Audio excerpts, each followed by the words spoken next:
masih ada keturunan dari Abdul Muthalib dan cicitnya Abdul Muthalib dari jalur ibu. Jadi mewarisi darah yang sangat istimewa dari jalur ibu.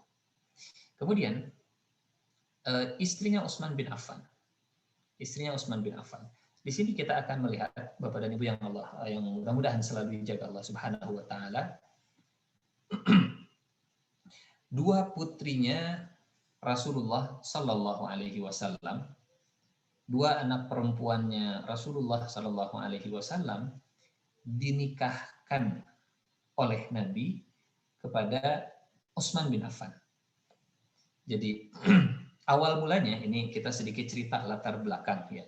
Kenapa Utsman bin Affan menikah dengan dua anaknya Rasulullah Sallallahu Alaihi Wasallam, kakak dan adiknya, Ruqayyah, kemudian setelah itu Ummu Kulsum. Tapi bukan berarti langsung ya sekali menikahi kakak dengan adik langsung jadi istrinya Utsman, karena itu dilarang di dalam Islam ya. Menikah dengan kakaknya di saat yang bersamaan menikah dengan adiknya. Tapi kalau turun ranjang mungkin istilahnya ya, kakaknya sudah meninggal, kemudian setelah itu menikah dengan adiknya, dibolehkan di dalam Islam selama tidak bersamaan waktunya. Dan itu juga yang terjadi kepada Utsman bin Affan, menikah dengan dua putri kandungnya Rasulullah Sallallahu Alaihi Wasallam. Dari sinilah kemudian Utsman bin Affan mendapatkan julukan pemilik dua cahaya, Zunnurain, pemilik dua cahaya. Karena dua cahaya ini ada di bawah naungan Utsman bin Affan. Cahaya yang pertama adalah Ruqayyah, cahaya yang kedua adalah Ummu Kulthum. Dua-duanya adalah putri Nabi Muhammad Sallallahu Alaihi Wasallam. Bapak Ibu yang Allah muliakan, hadirin rahimakumullah. Sebelumnya, ya, Ruqayyah dengan Ummu Kulthum ini sudah diakadkan ke putranya Abu Lahab. Diakadkan tapi belum sampai tinggal bersama dalam satu rumah. Karena biasanya di antara adat saat itu, antara akad dengan tinggal bersama itu ada jarak. Yang pertama namanya Utbah. Utbah dengan Ruqayyah. Yang kedua namanya Utaibah. Utaibah dengan Ummu Kulsum. Nah, dua-duanya, hadirin rahimakumullah, dua-duanya ini diakadkan dengan putrinya Abu Lahab. Jadi Nabi dengan Abu Lahab selain paman juga besan. Rasulullah Shallallahu Alaihi Wasallam dengan Abu Lahab selain kepaman juga jatuhnya besan karena anaknya diakadkan. Sampai turun surat Al-Lahab. Kemudian surat Al-Lahab ini sampai ke telinganya Abu Lahab. Celakalah kedua tangan Abu Lahab dan dia akan celaka, dia akan masuk neraka. Istrinya Abu Lahab adalah lehernya itu ada tali dari sabut ya, di dalam neraka nanti. Wa imra'atuhu hammalatal hatab, tukang angkut kayu bakar. Setelah turunnya surat Al-Lahab sampai ke telinganya Abu Lahab, kata Abu Lahab ke Utbah dan Utaibah, ya, kedua anak mereka, kata Abu Lahab begini, kalau kalian ingin tetap menganggap kami sebagai bapak, sebagai orang tua, ceraikan anaknya Muhammad. Jangan lagi lanjutkan rumah tangga dengan anaknya Muhammad. Akhirnya Utbah dan Utaibah lebih memilih orang tuanya.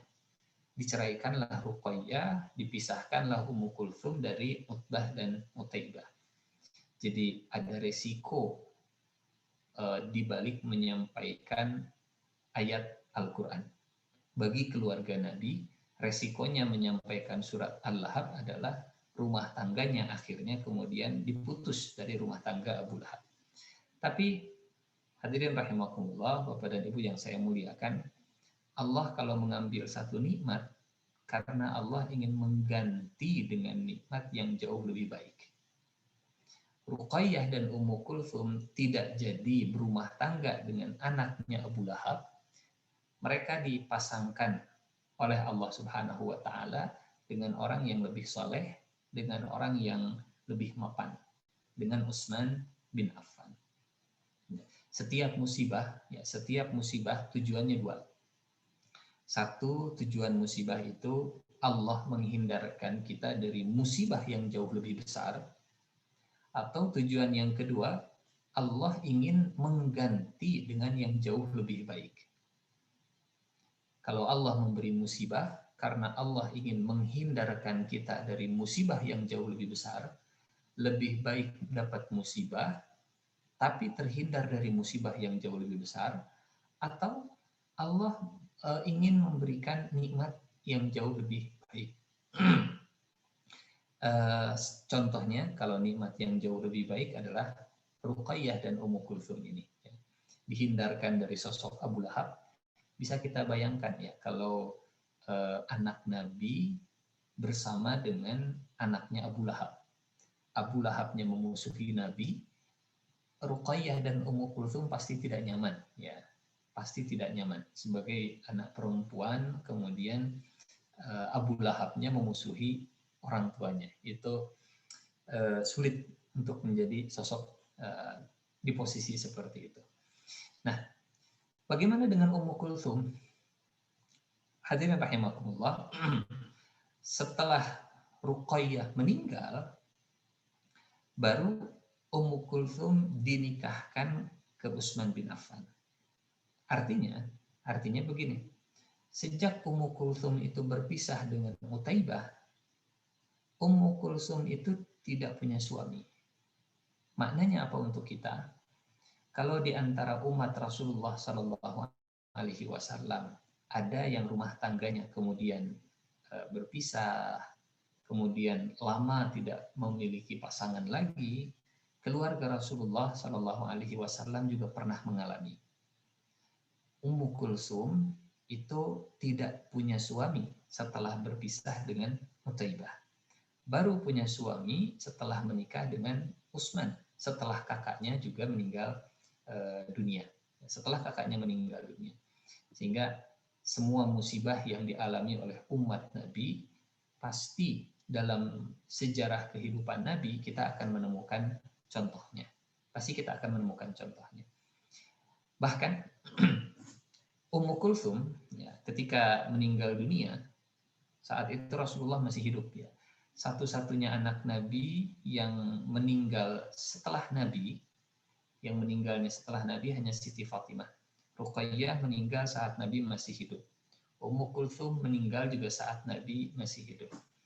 Setelah meninggal Ummu Kulthum, setelah meninggal Ruqayyah dan Ummu Kulthum, kata Nabi begini ke Utsman bin Affan, "Wahai Utsman, seandainya saya masih memiliki anak perempuan, tentu saya akan menikahkannya kepada engkau." Ini bukan main-main ya, tawaran Nabi untuk Utsman bin Affan. Seandainya saya masih punya anak perempuan, saya akan nikahkan dengan engkau. Sayangnya tidak ada lagi anak perempuan karena Siti Fatimah sudah dinikahi oleh Ali bin Abi Thalib. Ini istrinya Utsman bin Affan. Dua putrinya Rasulullah Shallallahu Alaihi Wasallam dinikahkan oleh Nabi ke Utsman bin Affan. Setelah dengan Ummu Kulsum, Utsman bin Affan menikah dengan Fakhitah, menikah dengan Fatimah binti Walid, menikah dengan Ummul Banin, menikah dengan Nailah. Nah, hadirin rahimakumullah, kita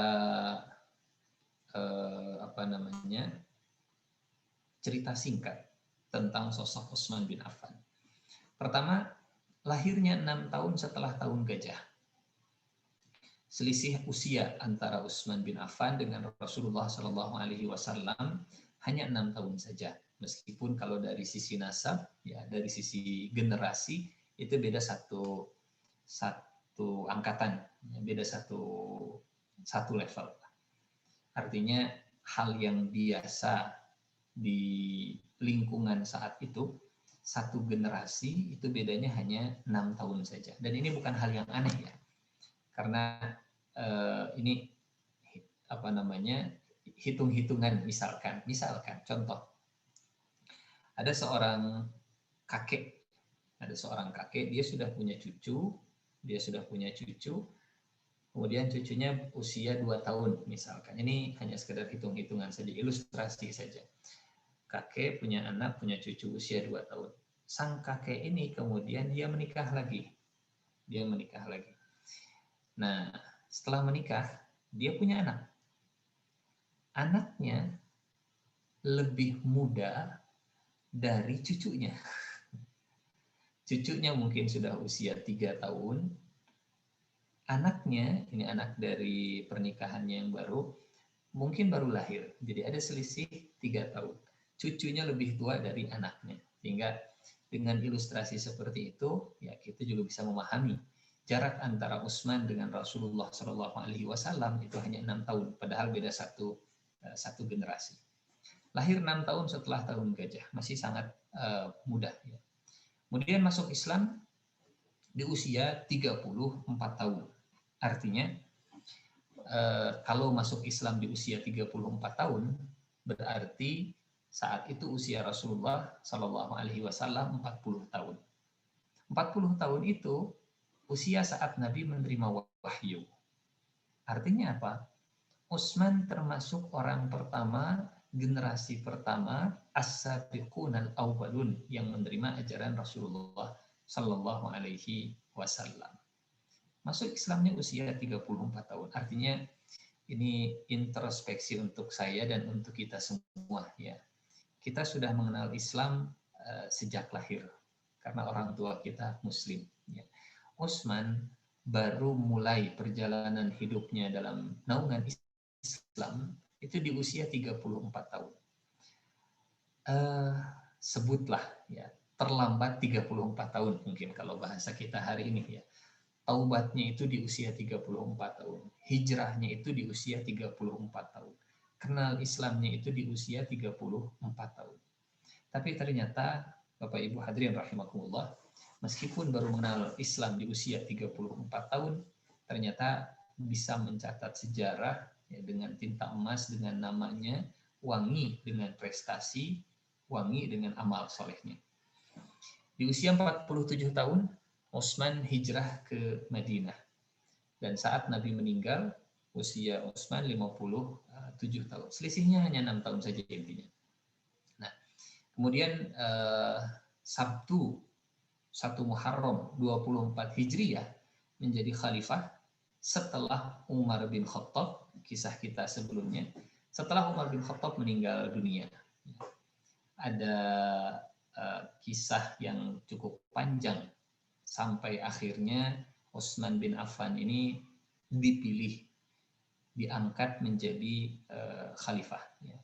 Intinya kalau kita rangkum, kalau kita ceritakan, terpilihnya Utsman bin Affan menjadi pemimpin kaum muslimin saat itu dengan bahasa sekarang metodenya adalah metode pemilu.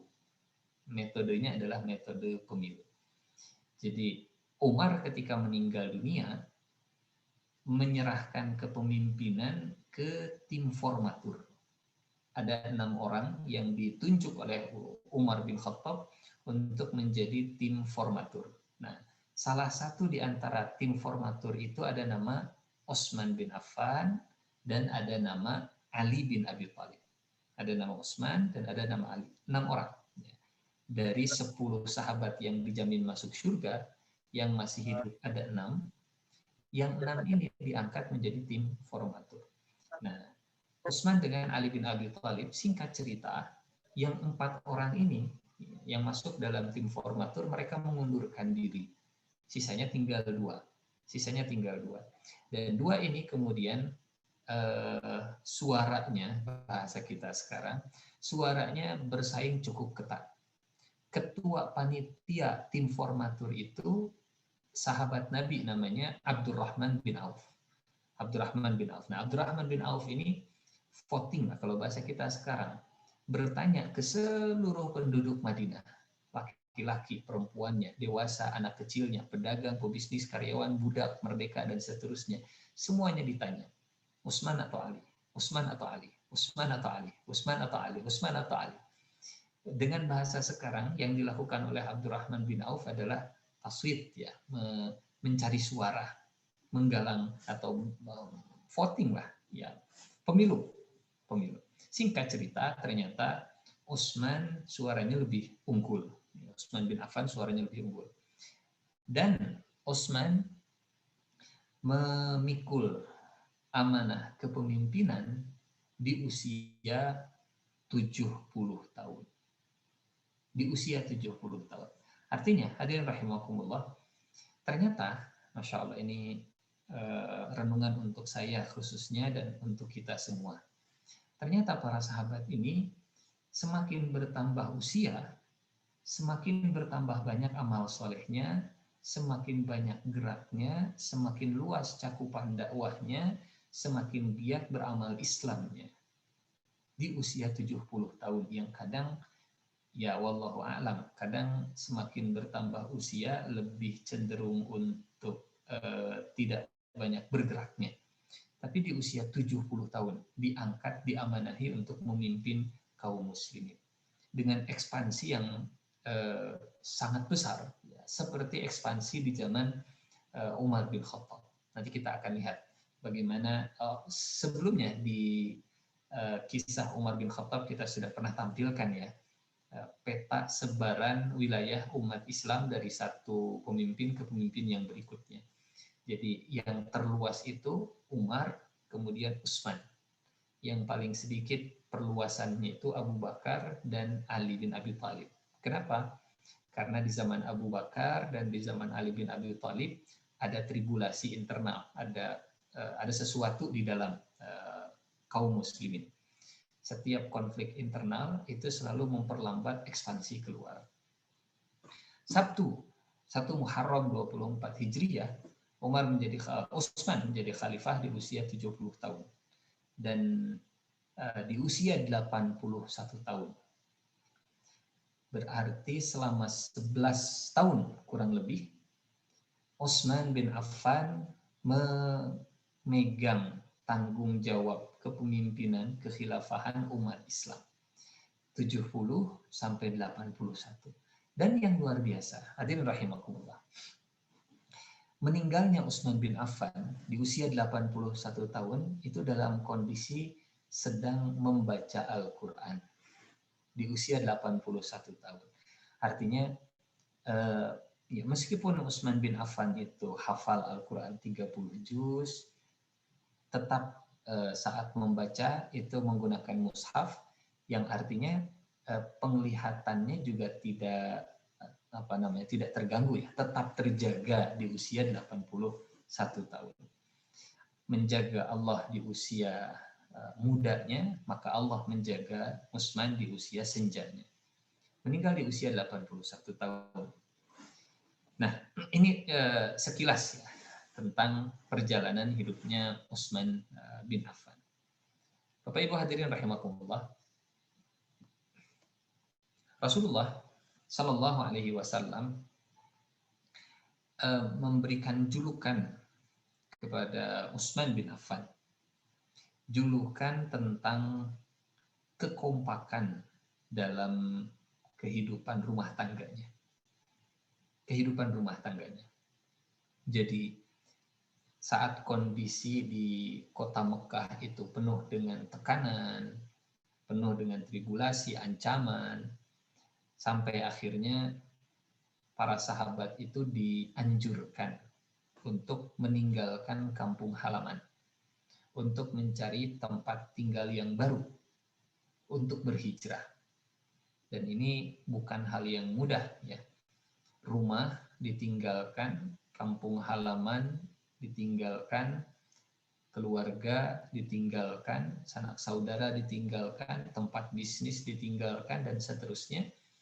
Rasulullah menyarankan hijrah ke Habasyah. Sebelum hijrah ke Madinah, para sahabat disarankan hijrah ke Habasyah. Nah, yang menarik, ternyata di antara yang berhijrah dari Mekah ke Habasyah, ada sosok Utsman bin Affan. Sosok Utsman bin Affan. Artinya apa? Hikmahnya Utsman hijrah itu apa sih maknanya buat kita? Utsman ini sosok yang kalau tadi kita melihat nasab, ya, darahnya darah Quraisy, kemudian cucu Abdul Muttalib. Bahkan hadirin rahimakumullah, Utsman ini dikenal sebagai pedagang sukses. Ya, pedagang sukses. Bahwa orang yang berhijrah itu, orang yang pergi meninggalkan kampung halaman, ternyata bukan orang-orang yang di kampung halamannya dalam kondisi sengsara dari sisi ekonomi, di kampung halamannya dalam kondisi melarat ya, dari sisi finansial, ternyata tidak. Hijrah dalam kondisi finansial baik, mapan. Ya. Hanya satu saja motivasi hijrahnya, menyelamatkan agama. Kalau yang dikejarnya itu materi, ya tentu di Mekah lebih nyaman. Kalau yang dikejarnya itu hanya sekedar harta, tentu di Mekah pusatnya harta. Ya.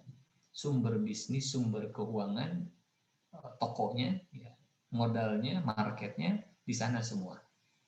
Kalau yang dikejarnya hanya sekedar dunia, bagi sosok Utsman bin Affan, Mekah itu lebih menjanjikan. Tapi Utsman lebih memilih hijrah ke Habasyah sebelum hijrah ke Madinah. Artinya Utsman itu hijrahnya 2 kali. Ya. Pertama hijrah ke Habasyah, dari Habasyah kemudian kembali ke Mekah, dari Mekah kemudian hijrah lagi ke Madinah. Ada juga sahabat yang dari Mekah ke Habasyah, dari Habasyah langsung ke Madinah. Nah, yang menarik,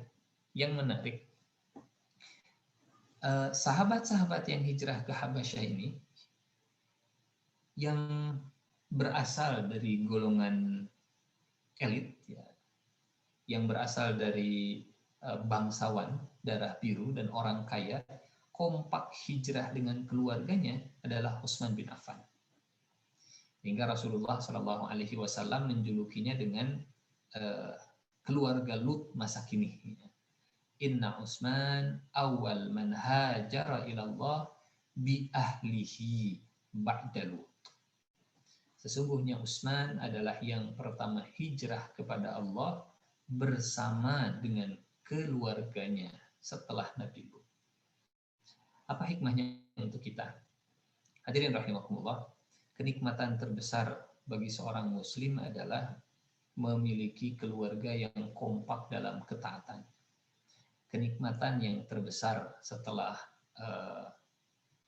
setelah keimanan, kita punya keluarga yang bareng-bareng bergerak menuju Allah Subhanahu wa taala. Keluarga yang kalau taubat semuanya taubat sama-sama. Kalau taat semuanya taat sama-sama. Kalau berubah menjadi lebih baik semuanya berubah sama-sama. Ini keluarganya Utsman bin Affan. Inna Utsman awwalu man hajara ilallah ahlihi ba'da Lut. Mudah-mudahan keluarga kita bisa meneladani keluarganya Utsman bin Affan. Mudah-mudahan keluarga kita dicatat sebagai keluarga yang kompak dalam ketaatan. Amin ya Allah. Karena yang namanya keluarga itu insya Allah di dunia bareng, di akhirat juga pasti akan bareng. Amin. Selama meninggalnya dalam sama-sama dalam kondisi beriman. Amin. Mungkin kesolehannya beda-beda ya. Kesolehannya beda-beda. Mungkin suaminya jauh lebih soleh dari istrinya atau istrinya jauh lebih soleh dari suaminya. Tapi kalau sudah masuk surga, insya Allah surganya disatukan. Tidak ada ceritanya suaminya di surga Firdaus, sementara istrinya di emperan, ya, tapi tidak seemper-empernya juga surga. Sebawah-bawahnya juga surga. Nah, nikmat terbesar ketika hijrah sama-sama, taubat sama-sama, taat sama-sama, ibadah sama-sama. Itulah keluarganya Utsman bin Affan. Padahal sekali lagi, Nabi tidak ke Habasyah. Tapi Nabi ya tidak menghalang-halangi anak perempuannya untuk tetap tinggal di Mekah. Kalau sebagian orang mungkin kadang ya kecenderungannya begini. Tos atuh teteh mah di dieu sareng bapak, sareng ibu, sudah jangan pergi ke sana. toh bapak juga nggak pergi ke sana, bapak juga nggak ke Habasyah, biar teteh di sini. Gitu. Tapi Nabi tidak. Nabi mengizinkan, Nabi membolehkan, Nabi membiarkan putrinya, ya, Ruqayyah, diajak oleh Utsman pergi ke Habasyah. Inna Utsman awwalu man hajara ila Allah bi ahlihi ba'dahu. Hadirin rahimakumullah. Nah, kita akan sedikit cerita ya tentang masalah Islam, kedaulatan dan harta. Kenapa kita perlu atau kita ingin menyinggung tema ini?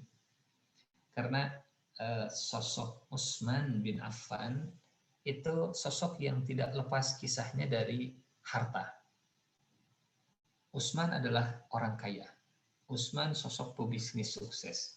Utsman sosok pedagang yang handal. Utsman orang yang miliuner. Utsman orang yang banyak hartanya. Islam, kedaulatan dan harta. Ini tiga hal yang bersinggungan, ya.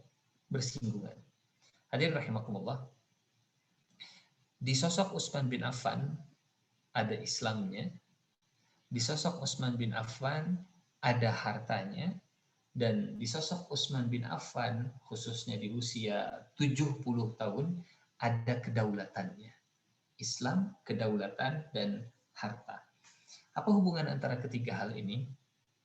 Sosok yang kalau bahasa sekarang mungkin ya kunci kepribadiannya Utsman bin Affan, Islam, kedaulatan, dan harta.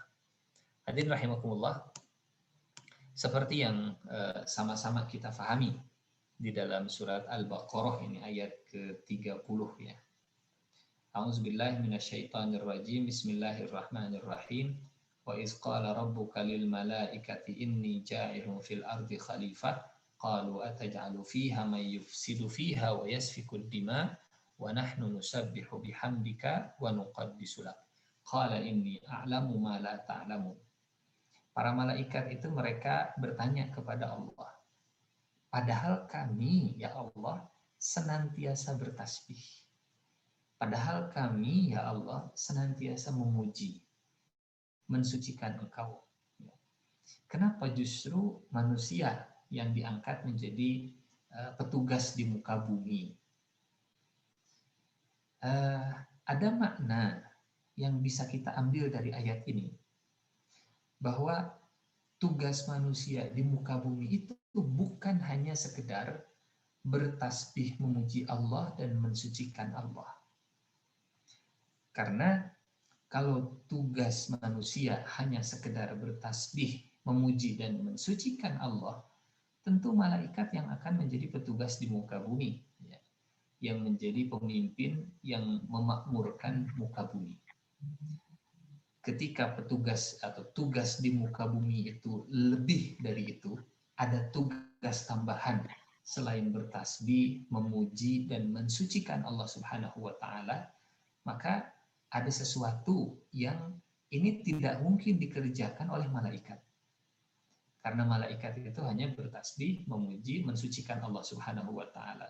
Maka tugas di bumi diserahkan, dibebankan kepada manusia.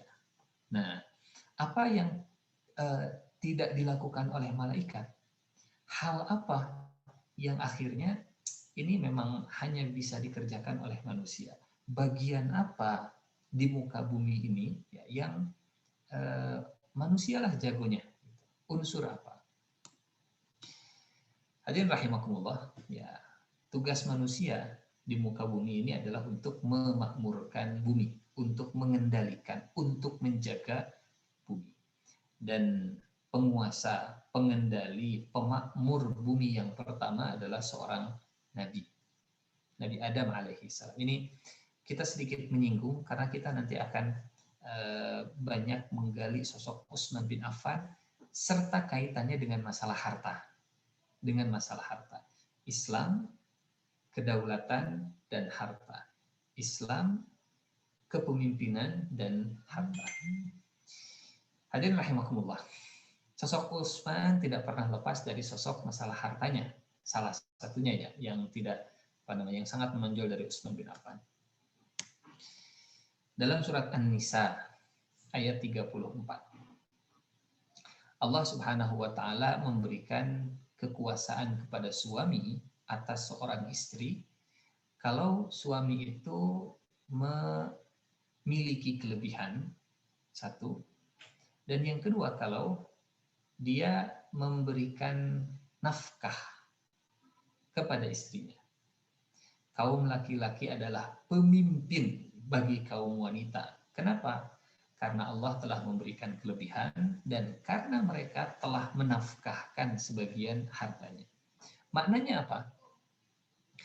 Bahwa kepemimpinan seorang suami kepada seorang istri bisa tegak saat ada harta yang dinafkahkan, ada uang yang diinfakkan.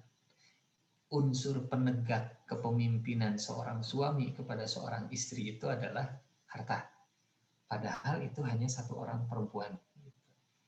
Hanya untuk mengendalikan seorang perempuan, maka diperlukan harta untuk menegakkan kepemimpinannya. Sekarang umat Islam misalkan ingin memakmurkan dunia, ingin memimpin dunia, ingin memberikan pengarahan kepada dunia. Umat Islam misalkan ingin menjadi guru bagi dunia, ingin digugu, ingin ditiru, ingin dan seterusnya. Mungkinkah unsur harta ini kemudian diabaikan, dihilangkan, diabaikan? Rasanya tidak mungkin. Ya, tidak mungkin. Kepada seorang wanita saja, Allah Subhanahu wa taala menegakkan kekuasaan itu dengan nafkah harta, apalagi kepada kekuasaan dunia, kepemimpinan umat Islam terhadap dunia, pengendalian umat Islam terhadap dunia. Islam, kedaulatan, dan harta. 3 kata yang menggambarkan sosok Utsman bin Affan. Hadirin rahimakumullah, nanti kita akan cerita ya seperti apa Utsman dengan hartanya. Utsman dengan hartanya. Kita hikmahnya dulu, nanti kita ke kisah. Biasanya kisah, kemudian hikmah, kita hikmahnya dulu baru ke ke kisah. Menarik di dalam Al-Quran, saat Allah Subhanahu wa taala menyebut harta itu dengan penegak. Dengan penegak. Allah berfirman di surat An-Nisa ayat ke-5, A'udzubillahi minasyaitonirrajim.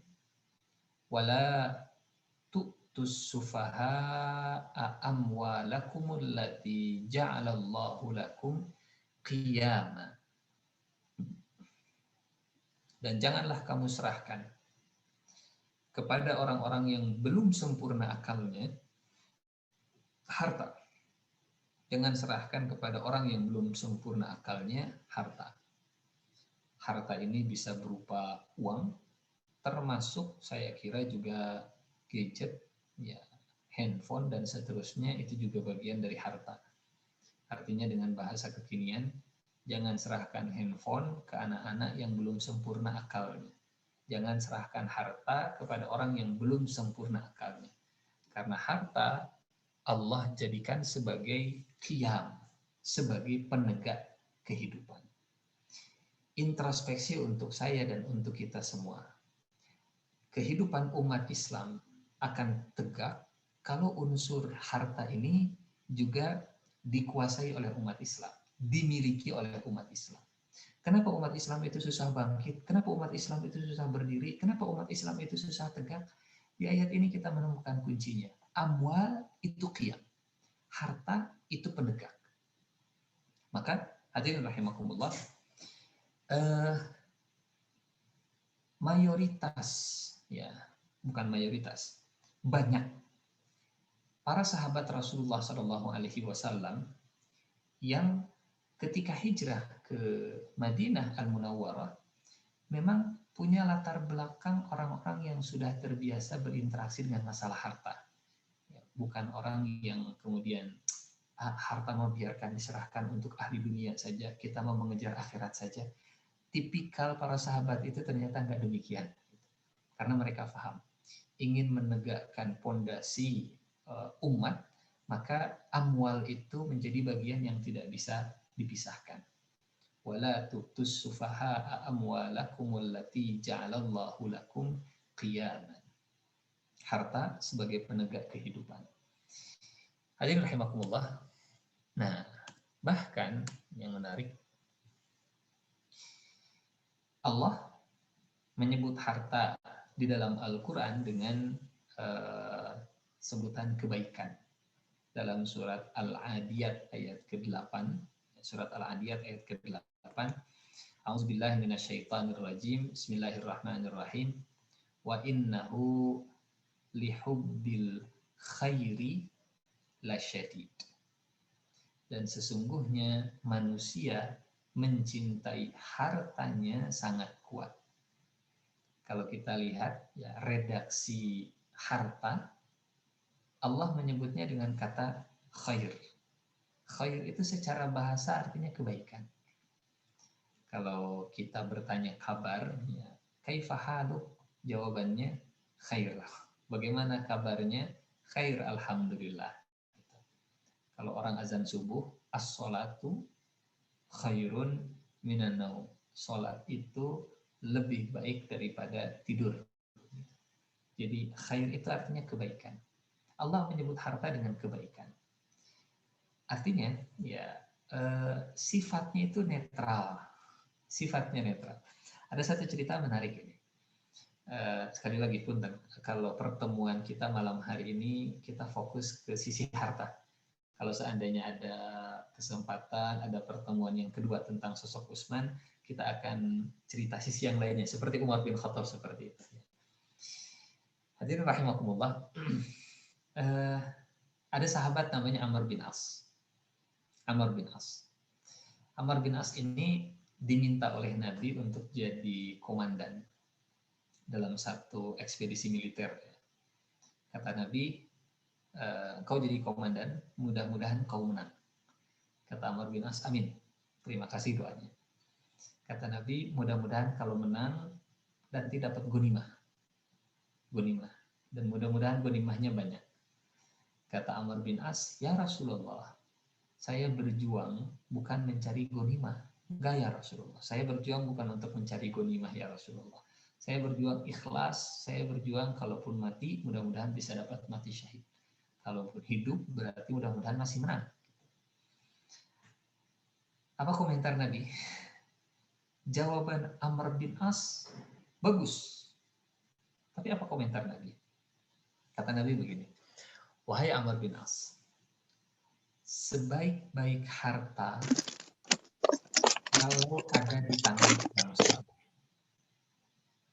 Nikmal malus salih inda abdis salih. Sebaik-baik harta kalau dipegang oleh orang-orang yang soleh. Jadi seolah Nabi mau mengatakan kepada Amr bin As, wahai Amr bin As, engkau berjuang, engkau menang, engkau dapat gonimah karena engkau orang soleh, maka gonimahnya pasti akan bermanfaat. Maka gonimahnya juga akan menjadi gonimah yang terbaik. Maka hartanya juga insya Allah akan jadi harta yang baik. Sehingga Allah menyebut dalam surat Al-Adiyat ini, ya harta itu adalah kebaikan. Kapan? Kalau memang yang megangnya juga orang-orang yang baik. Gitu. Makanya kalau ada muslim yang soleh, kita doakan mudah-mudahan dia benar, mudah-mudahan dia kaya. Kalau kita melihat ada orang yang soleh, ada orang yang taat, ada orang yang beriman, ada orang yang rajin ibadah, ada orang yang luar biasa, ya kita doakan, ya Allah mudah-mudahan dia jadi orang yang kaya, konglomerat dan seterusnya. Karena sebaik-baik harta kalau dipegang oleh orang yang soleh, harta akan menjadi kebaikan. Wa innahu lihubbil khairi lasyadid. Masih tentang seputar harta. Nah, ini ada hal yang menarik. Islam itu, agama Islam itu tidak tidak mendukung kefakiran. Beda ya antara kefakiran dengan orang fakir, beda. Islam itu bertentangan dengan kefakiran. Islam itu tidak mendukung kefakiran, bukan fakirnya, kefakirannya. Makanya Allah Subhanahu wa taala dan Nabi Muhammad SAW mengajarkan, misalkan dalam surat Al-Baqarah ini. Allah berfirman, "A'udzubillahi minasyaitonirrajim. Asy-syaiton ya'idukumul faqra wa ya'murukum bil fahsya. Wallahu ya'idukum maghfiratan minhu wa fadla. Wallahu wasi'un alim." Siapa yang menjanjikan kefakiran, siapa yang memperindah kefakiran, siapa yang membuat kefakiran itu menjadi sesuatu yang baik gitu. Di sini kita menemukan jawabannya syaitan. Asy-syaitanu ya'idukumul faqra. Sehingga kalau ada ajakan, sudahlah umat Islam itu hidupnya nanti di akhirat saja, bahagianya di akhirat saja, biarkan dunia dipegang oleh orang-orang yang tidak beriman, biarkan harta dikuasai oleh orang-orang yang tidak beriman, nggak apa-apa hidup kita sebagai muslim di dunia ini melarat juga, yang penting nanti kita di surga dapat nikmat. Ini yang mesti diwaspadai, termasuk bisikan-bisikan syaitan. Asy-syaitan ya'idukumul faqra wa ya'murukum bil fahsya. Sementara Allah menjanjikan kita ampunan dan karunia. Ya. Kalau fahsya itu disandingkan dengan ampunan, kalau kefakiran disandingkan dengan karunia. Wallahu wasi'un alim. Sehingga hadirin rahimakumullah, Rasulullah SAW itu mengajarkan kita satu doa, ya, berlindung dari kefakiran sebagaimana berlindung dari kekafiran. Sekali lagi, Rasulullah mengajarkan kita satu doa, berlindung dari kefakiran sebagaimana kita diajarkan berlindung dari kekafiran. Kalau kita diajarkan berlindung dari sesuatu, pasti sesuatu itu nggak baik gitu. Kalau kita diajarkan berlindung dari syaitan, berarti syaitan nggak baik. Kalau kita diajarkan berlindung dari galau, berarti galau nggak baik. Kalau kita diajarkan berlindung dari penyakit buruk, menular dan seterusnya, berarti dia nggak baik. Kalau kita diajarkan berlindung dari dan seterusnya, berarti itu nggak baik. Sebagaimana dalam doa ini, ya, riwayatnya panjang.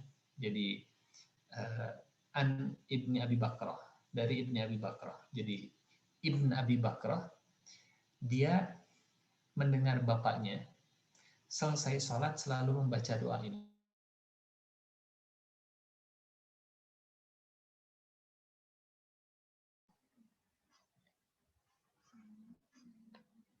Ada gangguan sepertinya dari Ustadz Ihsan ya? Ya, nggak kedengaran. Ya, terputus sepertinya. Sebentar saya kontak beliau. Terputus.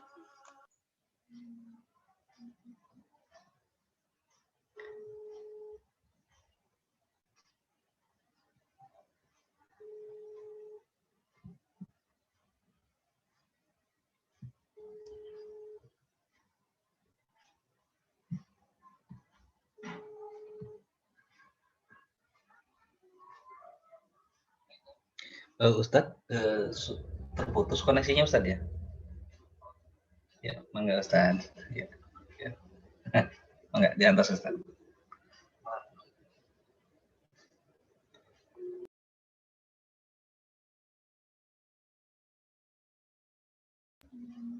Ya, sebentar lagi Ustadz Ihsan akan mencoba bergabung kembali. Laptopnya error sepertinya.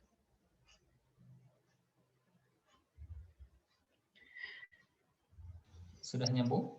Alhamdulillah. Nah, maaf. Sudah, mangga Ustadz. Siap. Tadi sampai mana ya? Tadi sampai doanya akan mencapai doa dari bapaknya Abu Bakar. Oke. Ya. Siap. Jadi Abu Bakrah cerita atau berdoa dengan doa tadi sampai bapaknya itu bingung. Ya, dari mana kamu bisa tahu doa tersebut?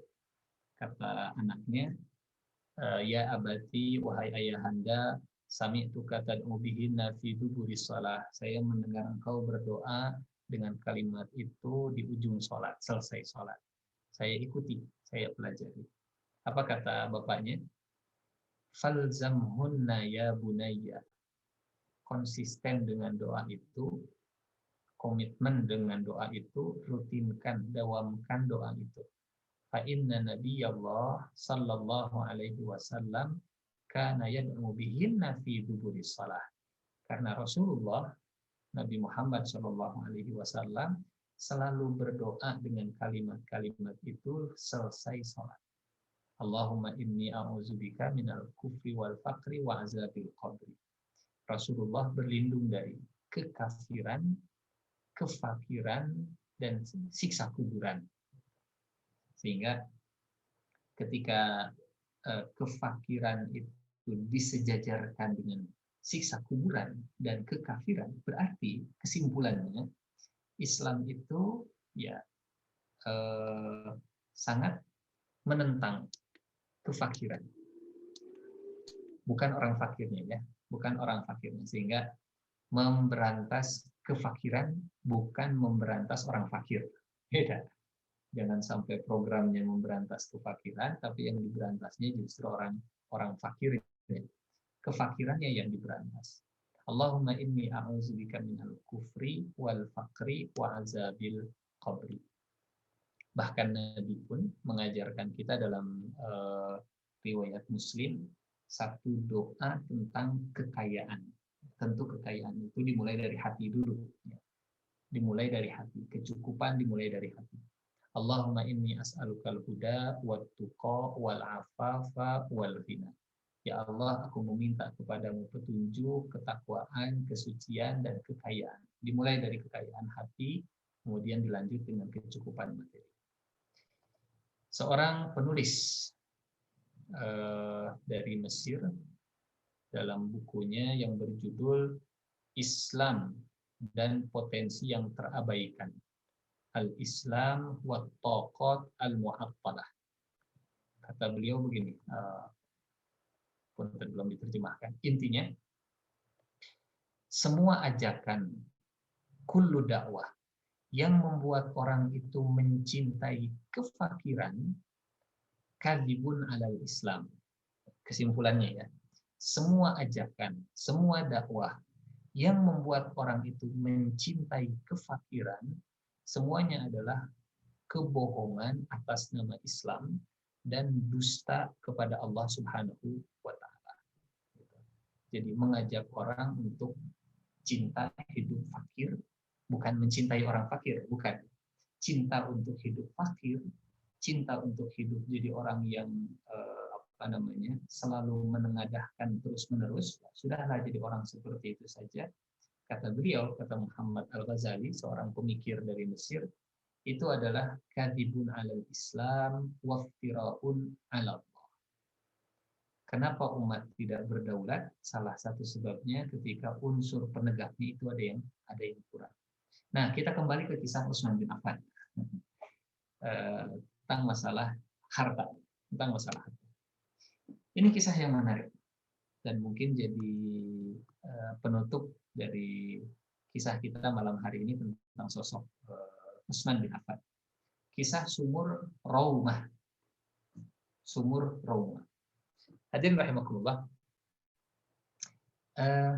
Di Madinah ada penduduk Yahudi yang menguasai sumber air. Ini sumber daya yang sangat vital di Madinah dikuasai oleh orang Yahudi. Itu zaman Nabi ya, zaman Nabi. Jadi sumber daya alam yang paling vital saja di zaman Nabi itu saat Rasulullah tiba di Madinah ternyata belum dikuasai oleh umat Islam. Pasar yang ada di Madinah juga masih dikuasai oleh orang Yahudi. Market share-nya memang masih didominasi oleh orang-orang Yahudi. Nah, Ada satu sumur yang di musim kemarau saja, di musim kering saja, ini sumur tidak pernah kering. Tidak pernah kering. Dan Yahudi ini cerdas dalam mencari duit. Satu-satunya sumur yang tidak pernah kering di kota Madinah akhirnya dimanfaatkan oleh orang Yahudi untuk meraup keuntungan sebesar-besarnya. Orang tidak bisa lagi mencari air kecuali ke sumurnya orang Yahudi tadi, namanya sumur Raumah. Apalagi, hadirin rahimakumullah, ada peristiwa yang membuat sang Yahudi pemilik sumur ini marah kepada Rasulullah Shallallahu Alaihi Wasallam, kepada ajaran Islam khususnya, karena ternyata selain pemilik sumur Raumah, ya, Yahudi di Madinah itu juga sebagai pemilik, pengendali, pengedar minuman keras. Itu zaman Nabi. Ya. Sejak zaman Nabi, yang menguasai sumber daya vital perekonomian, ya, sumber daya alam yang sangat vital, air di padang pasir, orang Yahudi. Yang menguasai pasar, orang Yahudi. Yang menguasai peredaran minuman keras, orang Yahudi. Turun ayat di kota Madinah, setelah Rasulullah hijrah ke Madinah, turun ayat yang isinya larangan khomer. Umat Islam dilarang minum khomer. Kalau mereka beriman kepada Allah, khomer itu haram. Diharamkannya itu di Madinah, bukan di Mekah. Bertahap di Madinah. Akhirnya orang-orang yang beriman mereka meninggalkan khomer. Pertanyaannya, siapa yang rugi? Yang rugi orang Yahudi. Mereka marah karena keuntungannya berkurang dari penjualan khomer gara-gara ada aturan wahyu yang melarang minum khomer. Karena mereka marah, karena mereka merasa rugi, penjualannya menurun karena permintaannya berkurang, akhirnya balas dendamnya itu dengan sumur Roma. Dinaikkan harganya berkali-kali lipat, sampai akhirnya orang terpaksa mengeluarkan banyak uang demi mendapatkan air. Balas dendam gara-gara berkurang pemasukan dari bisnis minuman keras, akhirnya sumber daya alam yang lain yang juga dikuasai Yahudi itu dinaikkan. Sampailah kasus ini ke Rasulullah Shallallahu Alaihi Wasallam. Nah, di sini kita belajar sosok Utsman bin Affan.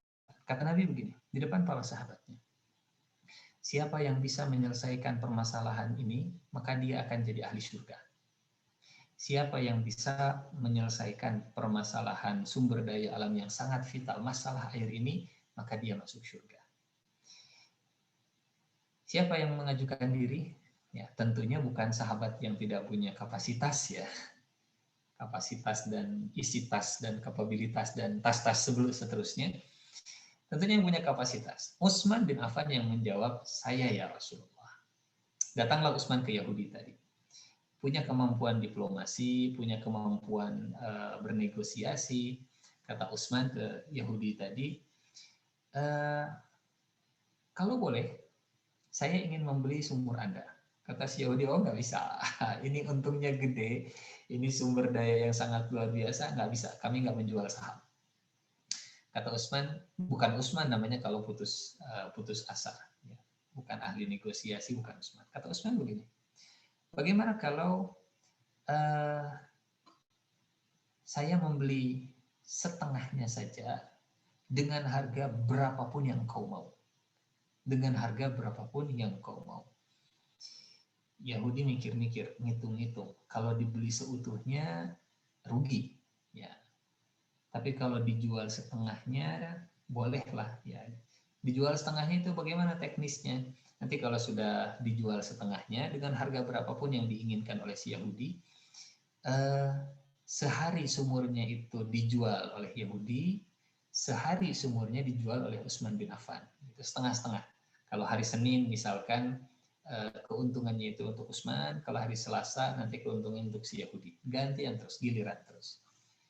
Kata si Yahudi, saya nggak kehilangan keuntungan kalau begitu. Bahkan hari-hari yang dipakai oleh Utsman itu terganti dengan harga yang dibayar oleh Utsman kepada saya.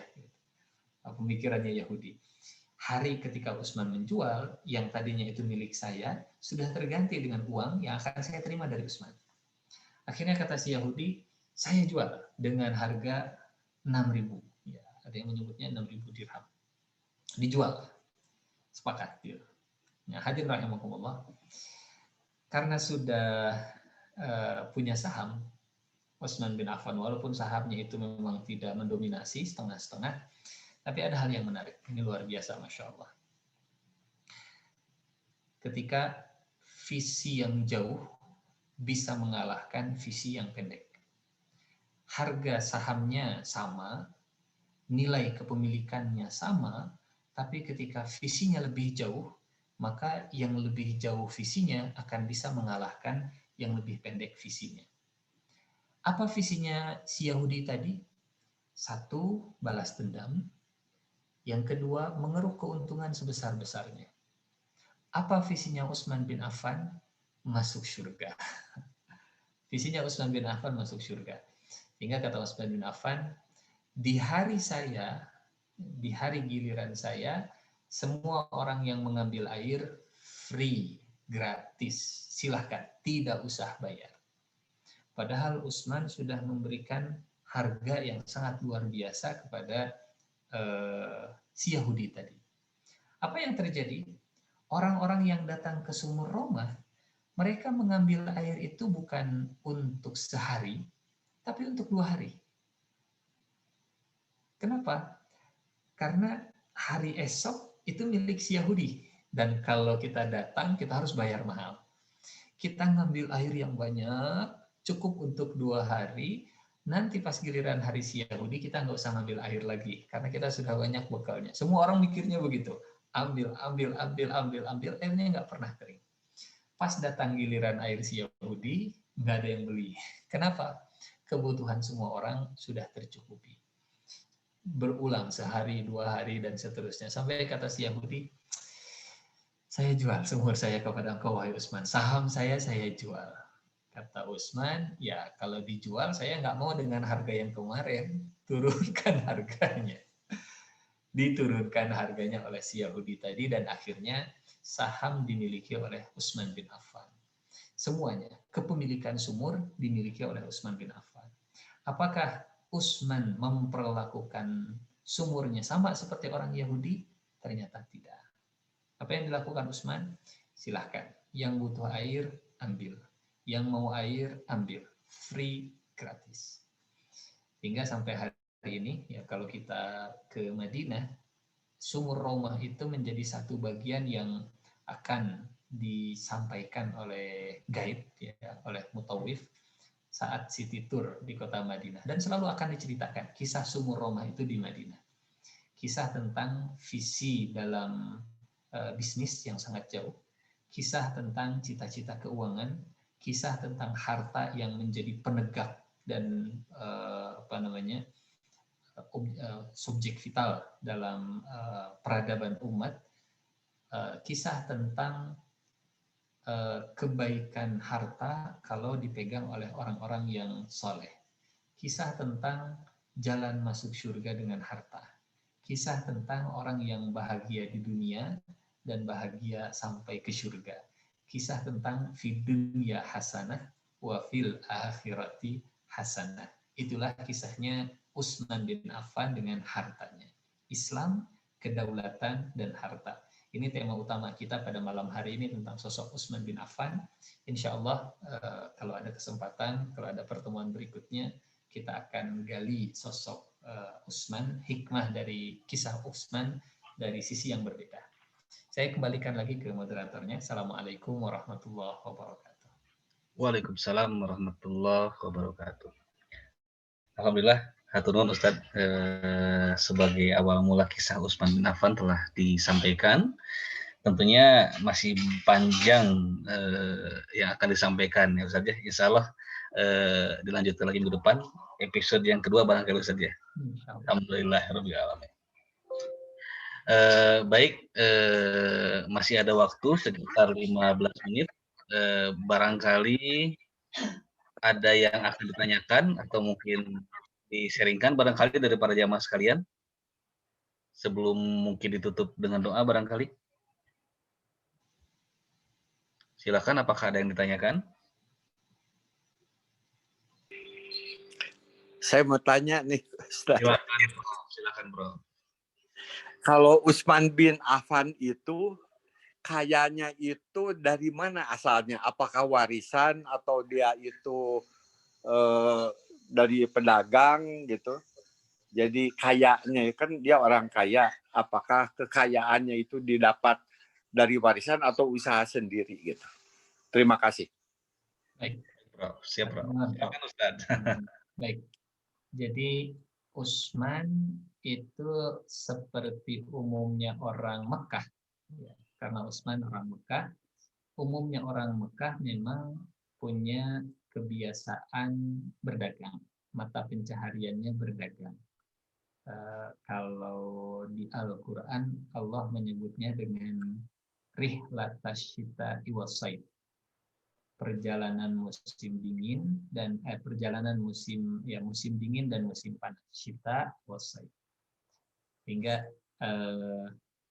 kekayaan terbesarnya Utsman bin Affan itu datang dari bisnisnya. Dan bisnis terbesarnya Utsman bin Affan justru setelah masuk Islam.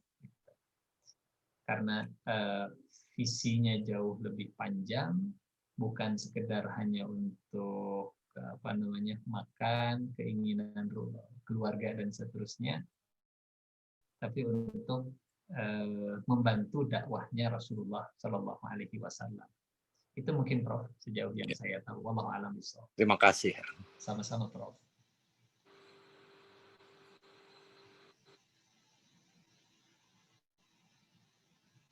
Masih di mute sepertinya.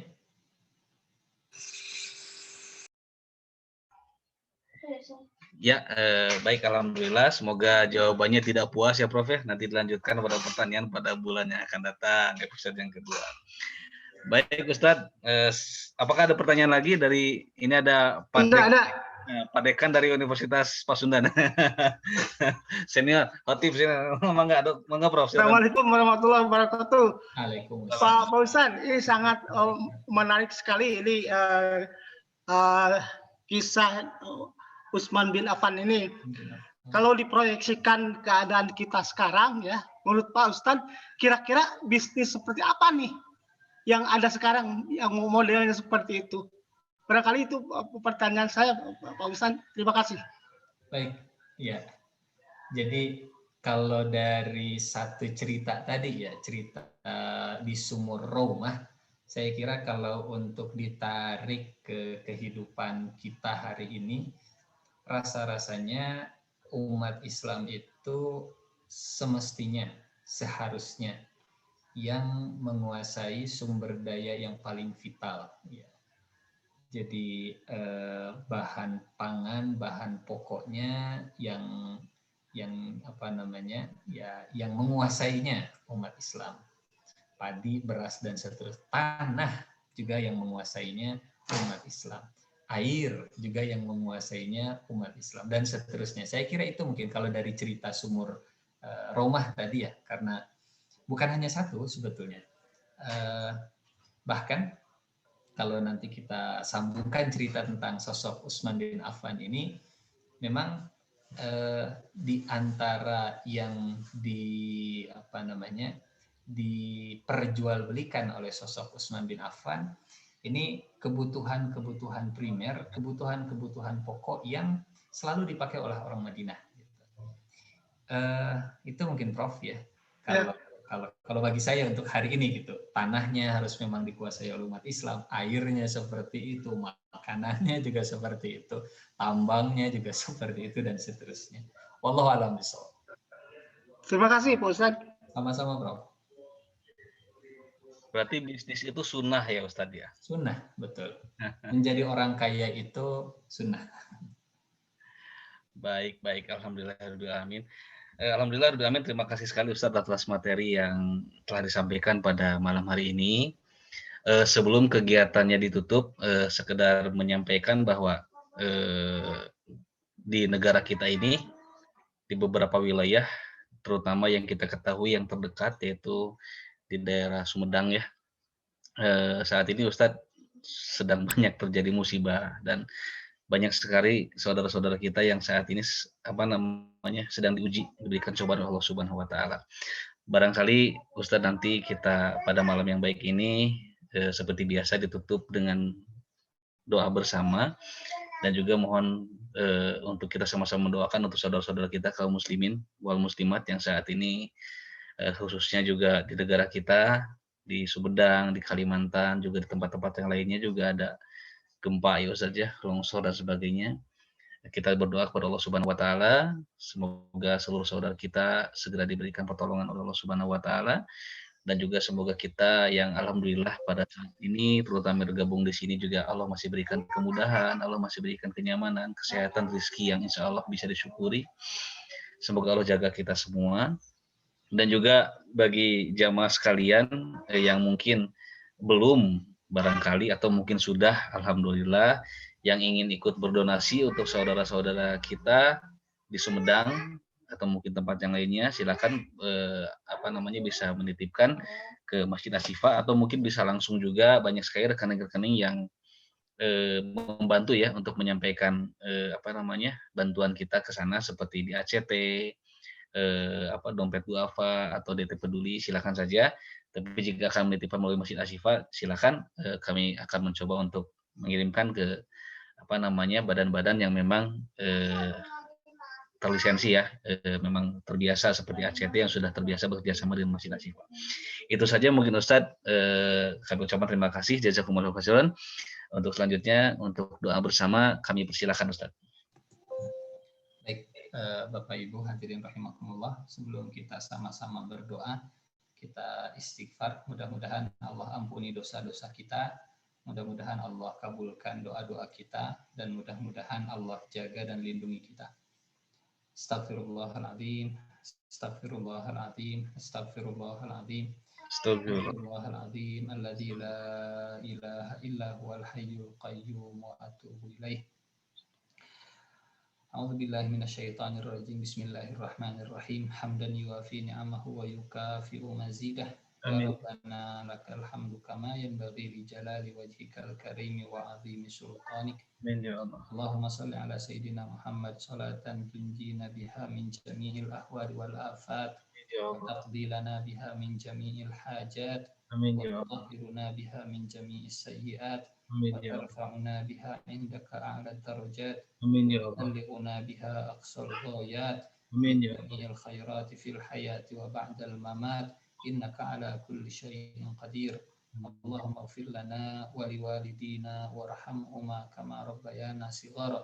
Allahumma ighfir lana wa li ikhwanina alladhina sabaquna bil iman wa la taj'al fi qulubina ghillan lil ladzina amanu rabbana innaka ra'ufur rahim. Rabbana la tuzigh qulubana ba'da idh hadaytana wa hab lana min ladunka rahmah innaka antal wahhab. Allahumma inna nas'aluka salamatan fid din wa afiyatan fil jasad wa ziyadatan fil ilm wa barakatan fil rizq wa taubatan qabla al maut wa rahmatan 'inda al maut wa maghfiratan ba'da al maut. Allahumma hawwin 'alaina fi sakaratil maut wan najata minan nar wal fawza bil jannah wal 'afwa 'inda al hisab. Allahumma shfi mardana wa mardal muslimin. Allahumma shfi mardana wa mardal muslimin. Rabbana taqabbal minna innaka antas samiul alim wa tub alaina innaka antat tawwabur rahim. Rabbana atina fid dunya hasanah wa fil akhirati hasanah wa qina adzaban nar. Wa sallallahu ala sayyidina Muhammadin wa ala alihi wa sahbihi wa sallim. Walhamdulillahi rabbil alamin.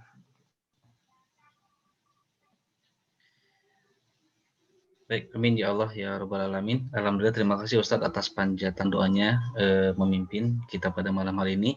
Insya Allah Subhanahu wa taala mendengar dan senantiasa mengijabah doa kita bersama-sama semuanya.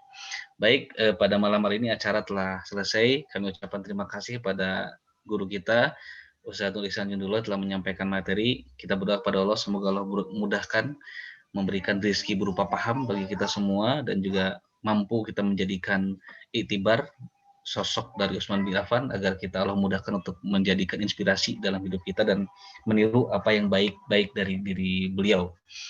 Baik, alhamdulillah rabbil alamin, mengingatkan kembali insya Allah kajian Masjid Asyifa pada Ahad yang akan datang insya Allah minggu depan ya akan melanjutkan kajian tentang Rihlatul Ukhdud, perjalanan ke kampung akhirat bersama Ustadz Tony Abdul Fattah. Semoga tidak ada perubahan, dan kami juga ucapkan terima kasih kepada jamaah sekalian yang terus istiqomah bergabung dalam kegiatan kita rutin setiap Ahad kajian online Masjid Asyifa Fakultas Kedokteran Universitas Pajajaran.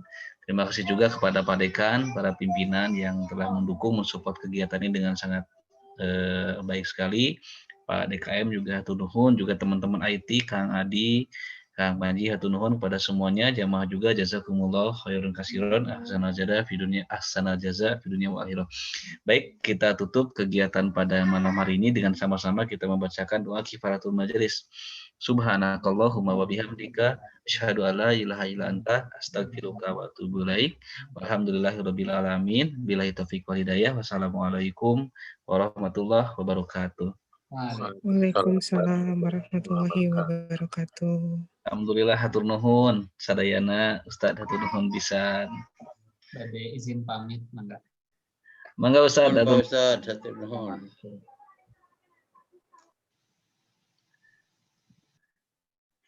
Pak Dekan, hatur nuhun Pak Dekan. Waalaikumsalam. Ustaz, dokter, hatur nuhun. Alhamdulillah. Mangga sawang sulna. Assalamualaikum. Waalaikumsalam warahmatullahi wabarakatuh. Dana izin pamit. Hatur nuhun Pak Dekan, jazakallah khairan.